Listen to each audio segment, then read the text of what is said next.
Friend, आप सभी को आपका अपना YouTube चैनल प्रज्ञा ग्रुप पर स्वागत है और मैं हूं विपिन यादव। तो सुनिए, आज जीके का सेट प्रैक्टिस 5 करने जा रहे हैं, जिसमें 10 प्रश्न है। तो ये 10 प्रश्न नहीं है, आपको हम प्रत्येक दिन बताते हैं कि आप इसे 4 और 5 से गुना कीजिए भैया। 40 और 50 प्रश्न के बराबर नहीं हुआ है तो वीडियो बनाना छोड़ देंगे। चैलेंज 100% है। तो चलिए हम लोग प्रश्न की ओर चलते हैं, जिसमें पहला क्वेश्चन है पार्श्व का मात्रक है। ए समय, बी दूरी, सी द्रव्यमान और डी ज्योति तीव्रता। तो आपका एक का आंसर हो जाएगा दूरी। यानी option number B is the right answer. A में था समय। समय जानते हैं, सेकेंड का एसआई मात्रक, समय का एसआई मात्रक सेकेंड है। और सी में आपका ऑप्शन था द्रव्यमान। द्रव्यमान का एसआई मात्रक किलोग्राम होता है। द्रव्यमान का एसआई मात्रक किलोग्राम। और डी में आपका ऑप्शन है ज्योति तीव्रता। तो ज्योति तीव्रता जानते हैं, कैंडेला का मात्रक। ज्योति तीव्रता खुद मात्रक है, ज्योति तीव्रता के एसआई मात्रक कैंडेला है। कैंडेला। क्वेश्चन नंबर 2 की ओर हम लोग चलेंगे। दूसरा नंबर प्रश्न है कि वायसराय इरविन द्वारा गांधी जी के द्वारा प्रस्तुत 11 सूत्री मांग पत्र पर कोई विचार न करने की स्थिति में नमक सत्याग्रह की शुरुआत हुई। ऑप्शन ए 12 मार्च 1930, बी 6 अप्रैल 1930, सी 15 मार्च 1930 और डी 10 अप्रैल 1930। तो कह सकते हैं कि वायसराय इरविन द्वारा गांधी जी के द्वारा प्रस्तुत 11 सूत्री मांग पत्र पर कोई विचार न करने की स्थिति में नमक सत्याग्रह की शुरुआत कब किए थे? तो 6 अप्रैल 1930 में किए थे। 1930 में Namak Satyagraha 1930। Option number B is the right answer. और सुनिए, ऑप्शन नंबर ए आपका है 12 मार्च 1930। 12 मार्च 1930 महात्मा गांधी जी के द्वारा डांडी मार्च किया गया था। 12 मार्च 1930 को डांडी मार्च, डांडी मार्च कह सकते हैं या डांडी यात्रा कह सकते हैं, जो कि साबरमती आश्रम से किए थे। साबरमती आश्रम से शुरुआत किए थे। और सुनिए, कह सकते हैं कि 5 मार्च 1931 को गांधी इरविन समझौता भी हुआ था। 5 मार्च 1931 को गांधी इरविन समझौता हुआ। गांधी इरविन क्या हुए? समझौता हुआ। गांधी इरविन समझौता कब हुआ? 1931 में हुआ था, जो कि सविनय अवज्ञा आंदोलन को स्थगित किया गया था। उस समय सविनय अवज्ञा आंदोलन को क्या कर दिया गया? स्थगित कर दिया गया। स्थगित कर दिया गया, रोक दिया गया। 1930 में प्रथम गोलमेज सम्मेलन हुआ। 1930 की बात आई तो सुनिए, 1930 में प्रथम गोलमेज सम्मेलन हुआ। प्रथम गोलमेज सम्मेलन हुआ था। प्रथम गोलमेज सम्मेलन जिसमें कांग्रेस क्या हुए थे? भाग नहीं लिए थे। नहीं। और सुनिए, 26 जनवरी 1930 में सर्वप्रथम स्वतंत्रता दिवस भी मनाया गया था। 26 जनवरी 1930 में सर्वप्रथम स्वतंत्रता दिवस मनाया गया था। मनाया गया था 26 जनवरी 1930 को। नेक्स्ट प्रश्न है, 3 नंबर क्वेश्चन है कि न्यूजीलैंड की राजधानी है ए हैमिल्टन, बी सोफिया, सी लागोस और डी वेलिंगटन। तो न्यूजीलैंड की राजधानी वेलिंगटन है। 3 का आपका आंसर हो जाएगा Wellington. Wellington option number D is the right answer.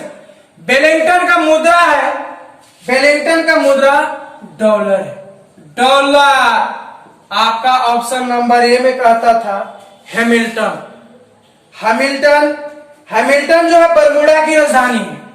Bermuda की राजधानी कहां हुई है? हैमिल्टन। हैमिल्टन बरमूडा की राजधानी है और इसका डॉलर मुद्रा है। मुद्रा क्या है? डॉलर है। ऑप्शन नंबर सी, सी जो है बुल्गारिया की राजधानी है। सी बुल्गारिया की राजधानी है।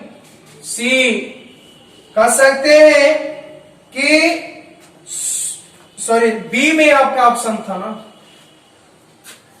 हैमिल्टन जो था बरमोडा की राजधानी जिसका मुद्रा डॉलर था। और आपका बी ऑप्शन नंबर में, आपका ऑप्शन नंबर बी बुल्गारिया की राजधानी सोफिया है जिसका मुद्रा ना बुल्गारिया की राजधानी सोफिया है। बुल्गारिया की राजधानी सोफिया, बुल्गारिया, बुल्गारिया की राजधानी सोफिया है। मुद्रा की बात किया जाए तो मुद्रा इसका लेवा है।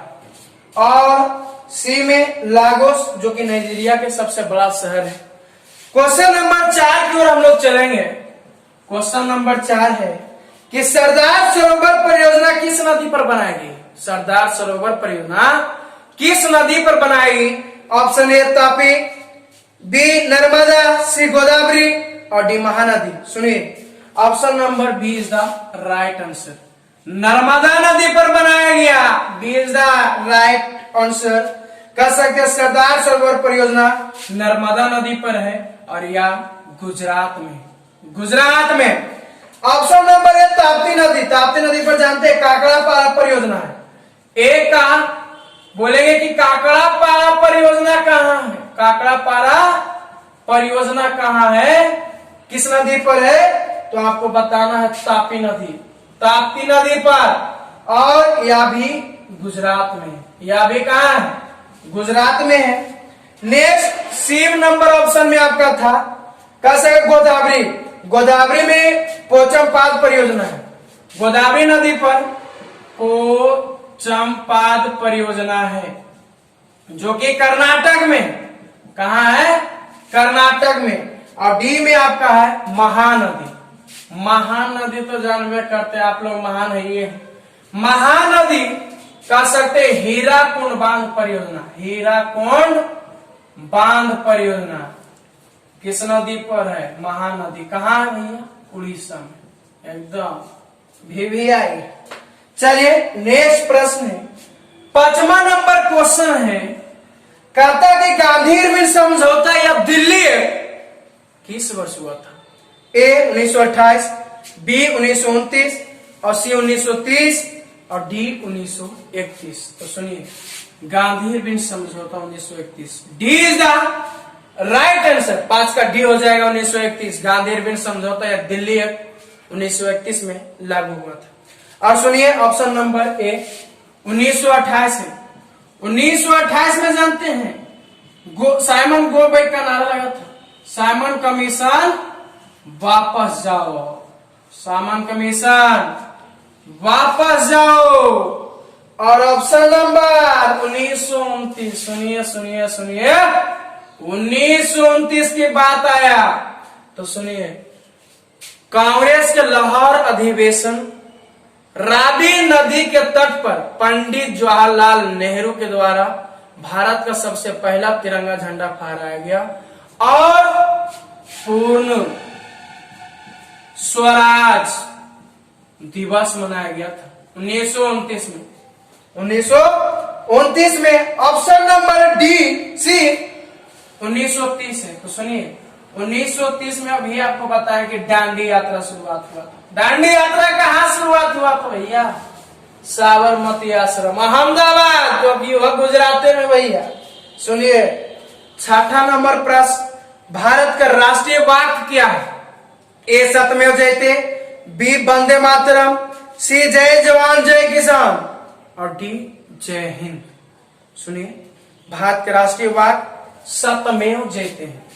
आपका 6ठा का सत्यमेव जयते हो जाएंगे, एकदम सत्य है, सत्यमेव जयते। ए इज द राइट आंसर। सत्यमेव जयते मुंडको उपनिषद से लिया गया। कहां से लिया गया? मुंडको उपनिषद से लिया गया।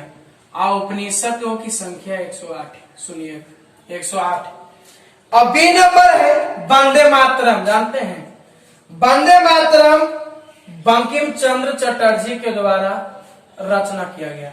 बंकिम चंद्र चटर्जी के द्वारा रचना किया गया, जो कि आनंद मठ से लिया गया, आनंद मठ से लिया गया है। यह भारत का राष्ट्रीय गीत भी है, यह भारत का राष्ट्रीय गीत है, वंदे मातरम राष्ट्रीय गीत है। और ऑप्शन सुनिए, ऑप्शन नंबर सी था जय जवान जय किसान। तो सुनिए, जय जवान जय किसान का नारा सी में आपका आंसर हो जाएगा भैया लाल बहादुर शास्त्री। लाल बहादुर शास्त्री, जय जवान जय किसान का नारा दिया था लाल बहादुर शास्त्री। और जय जवान जय विज्ञान के नारा कौन दिए थे? अटल बिहारी वाजपेयी, अटल बिहारी वाजपेयी। समझे? ऑप्शन नंबर डी है जय हिंद, जय हिंद के नारा दिए थे नेताजी, नेताजी। चलिए 7वां नंबर प्रश्न की ओर हम लोग चलेंगे। 7वां नंबर क्वेश्चन है कि चेचक के लिए टीका किसने प्रदान किया था? चेचक के लिए टीका किसने प्रदान किया? Edward Jenner, B Robert Koch, C Paul Kendrick और डी अलेक्जेंडर फ्लेमिंग। तो Edward Jenner is the right answer. Edward Jenner चेचक टीका का खोज किए थे और यह चेचक वेरियोला वायरस के कारण होता है।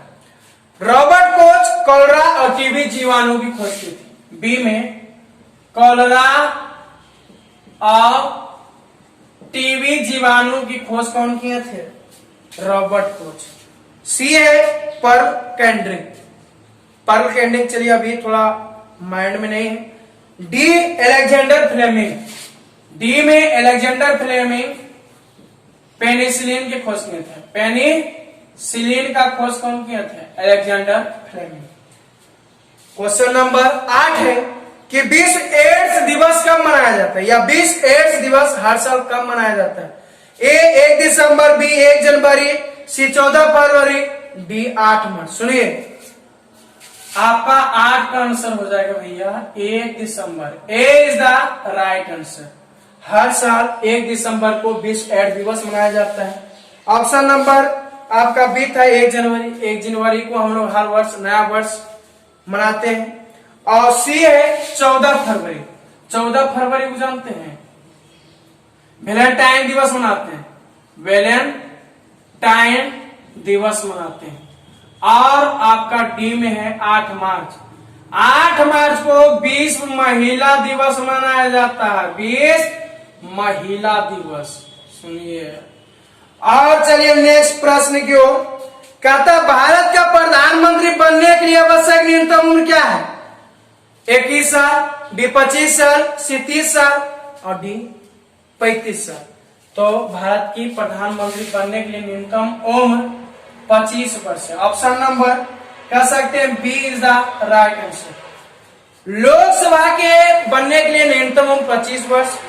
लोकसभा के सदस्य, कोई भी सदस्य प्रधानमंत्री बन सकता है। राज्यसभा का न्यूनतम उम्र आपको बताएं कि राज्यसभा का बनने के लिए न्यूनतम उम्र 30 वर्ष, लोकसभा के 25 वर्ष, और कह सकते हैं राष्ट्रपति बनने के लिए 35 वर्ष।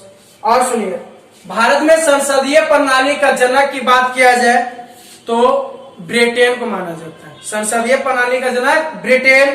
राष्ट्रपति, उपराष्ट्रपति, राज्यपाल बनने का न्यूनतम 35 साल है। राष्ट्रपति हो गया, उपराष्ट्रपति हो गया, और सुनिए राज्यपाल, राज्यों के राज्यपाल बनने के लिए न्यूनतम उम्र 35 साल होना अनिवार्य। नेक्स्ट क्वेश्चन एंड लास्ट प्रश्न। नेक्स्ट एंड लास्ट है 10 नंबर क्वेश्चन है कि भारत गणराज्य में वित्तीय आपात स्थिति ... द्वारा घोषित की जाती है। और किसके द्वारा भारत में वित्तीय आपात स्थिति घोषित की जाती है? ए आपका राष्ट्रपति है, बी प्रधानमंत्री, सी वित्त मंत्री और D reserve bank of India के गवर्नर। तो ए इज द राइट आंसर।